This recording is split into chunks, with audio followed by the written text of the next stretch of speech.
That's right. Here at Mowers and Blowers, we push them into the garage and they come out driving!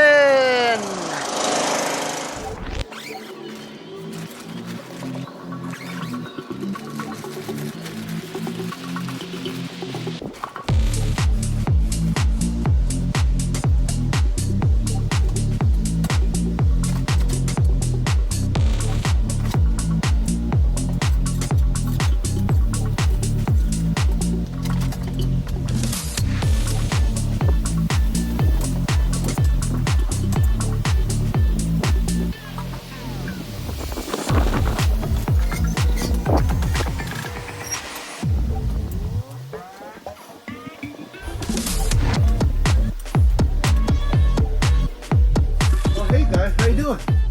It's Henry at Mowers and Blowers. I was just gonna sit on the couch and watch TV all day, but it was a warm day, and I know that we're not gonna have too many more of these for the remainder of this season. So I figured I'd try to get started on my second Husqvarna this year because I have so much room to work now in the shed, given that I've gotten rid of the first Husqvarna and also the two chipper shredders that I had taking up a lot of space.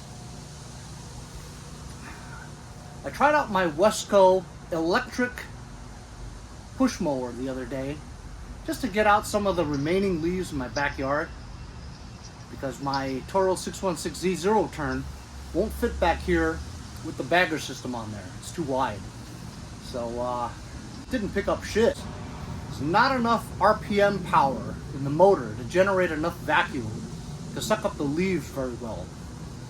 So that's my opinion of electric lawnmowers. They suck, okay? If you're gonna go and spend $800 to $1,200 on an electric lawnmower, you're an idiot.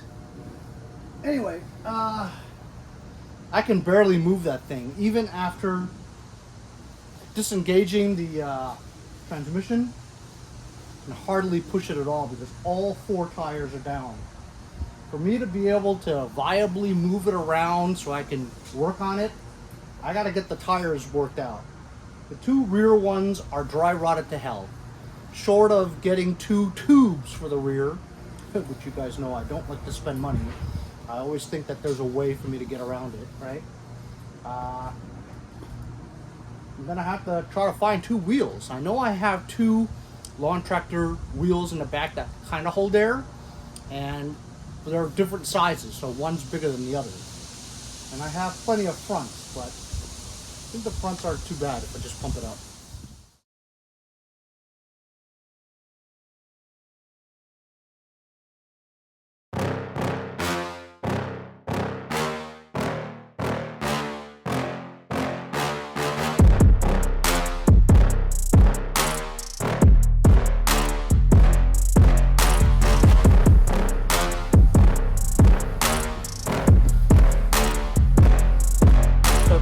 Front tires, they don't seem to be leaking too much, if any, you know. I whacked it a little bit just in case when a tire goes off the bead for sitting for a long time, debris, dust gets around the bead, and then when you reinflate it again, you might get a chip of a leaf or a thin twine or plants or whatever stuck in between the bead and the rim, so it doesn't have a good seal.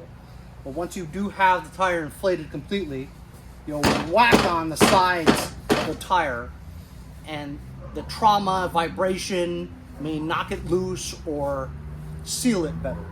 So that's why I was knocking it. We'll see over time if the fronts lose any air. In the meantime, I have this rear lawn tractor tire and this rear lawn tractor tire. I think this is from a Toro. This is from like another Craftsman from a while back. Anyway, they're both this is 18 by 8.5 by 8.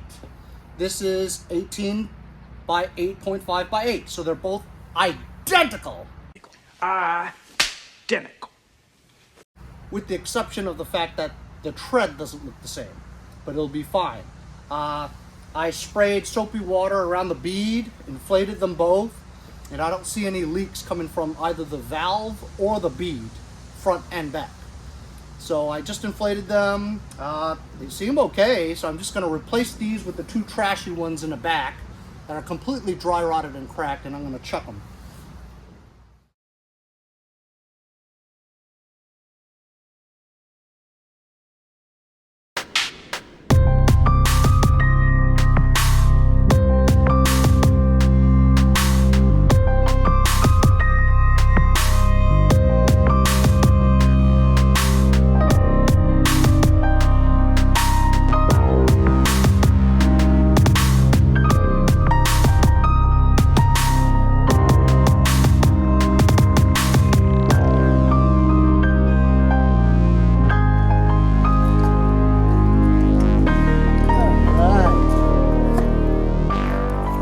Saw from time lapse, I put the two new wheels on in the back. Front seemed to hold air. I sprayed stuff around it. I didn't see any leaks, but I didn't really spray all that well. As you saw, when I was doing that, my friend came over. His Honda GX340 engine, same one I had for my golf cart replacement. Remember that one? His recoil starter rope broke, and then he took it out with the reels flying all over the place, so the coil came out. He had to redo it again. Instead of him, he was going to go buy one for like $26 on Amazon, whatever. I says, no, man, just bring it over. I'll fix it for you. So we put a new rope in there, and it took like 3 seconds, whatever. Anyway, so here's the tire. The two tires that I took off, the old ones, they're Dunsky. Some of you guys are thinking, oh, I can't believe Henry's throwing something out. He always tries to save them. This is unsavable unless you went out and purchased tubes. If you guys ever purchased tubes for 8-inch lawn tractor rims, they're like $15. Oh shit, I'm not paying $30 plus tax and shipping to get tubes for this. They're trash. So I just put my old ones on. It should be all right. We'll find out in a few days, huh? There we go. So we pumped up the front tires. I don't know how long they'll hold. We'll wait a few days and see. But I got some new wheels now in the back. New to me. It's my last two rear lawn tractor tires that I have in my inventory.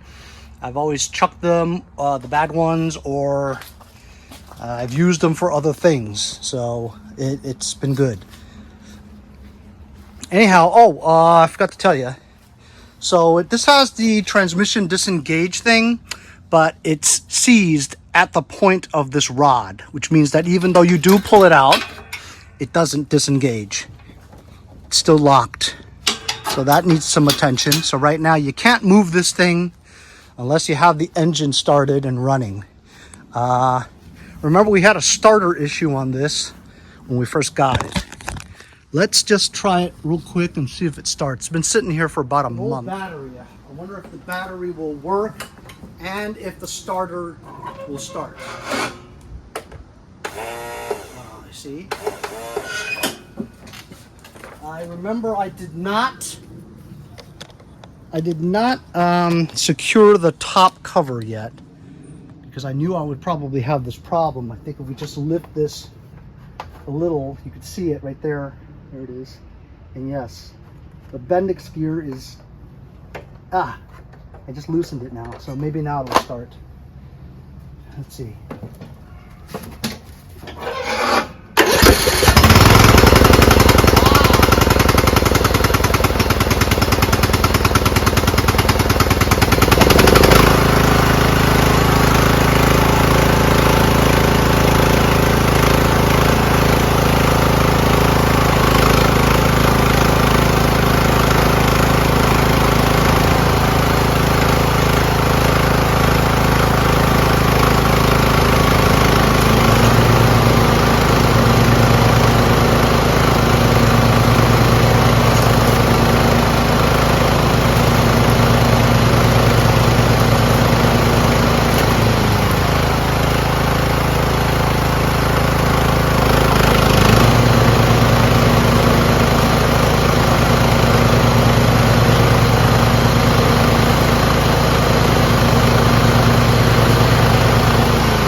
Wow, awesome. How about that, huh? So, my thought process with this project was that it was going to take a little bit more work for me to get this going. But since we had the engine running and stuff, right, I figured let me try. This was a little stiff. The PTO lever to engage the blades, it was a little stiff. But I went really slow just for the belts to grip the pulley and see maybe, because I thought for sure that the spindles and the blades were seized from sitting so long with rust and all, and that it wasn't movable. But sometimes if you just try a little bit just to see how seized it is, obviously you saw it burned a little bit, but I eased into it, you know. So once you ease it into it, it starts to spin a little bit, and then with momentum it keeps going, and then I was going to remove the deck, you know what I mean? But now it's freed up and the PTO and the blades work great. So all I need to do now is really address the starter Bendix gear because it sticks, you know. I might just replace it with another starter motor. I have a few. I have a flathead engine that I had for a long time. It has bad valves in it, and you can't really use it. It's in good shape too, but it just has bad valves. But it has a nice starter on it. I'll just put that starter on here, you know what I mean? So I could do that, and then clean this baby up a little bit, because obviously now it starts, runs, and we've tested it before, it drives too. So the only issue is the starter Bendix gear and the tires. Let's see if the tires hold air. If they don't, I'll try some ATF in all of them, and then drive around the block or something like that to have it coat the entire circumference of the tire. And then the tires would be fixed, swap out a engine starter motor, and then, I mean, do I need to clean the carburetor, guys? It starts up, it runs, it idles. So there's no reason to. Don't fix something that's not broke, right? If it starts on its own, runs on its own, continuously, smooth, and idles well and doesn't stall, there's nothing wrong with the carburetor. So even though I've never cleaned this carburetor, it seems to run just fine. Also, little things.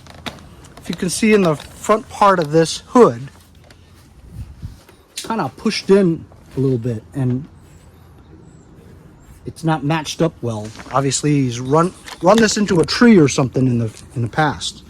So if you just look at it, right, it's just bent out of where it's supposed to be. So just bend that a little bit, and this should be fine. I believe the lights work too. So, okay, that's what I gotta do, right?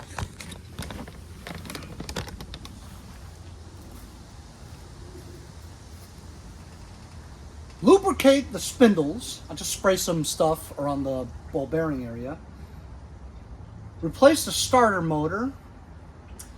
Bend the hood back into shape. Check and see if all 4 tires run. And try to loosen up the transmission disengage lever. We'll go for a test drive and then get the ATF moving around if I need it. And we'll test the brakes at that time, adjust the brakes if needed.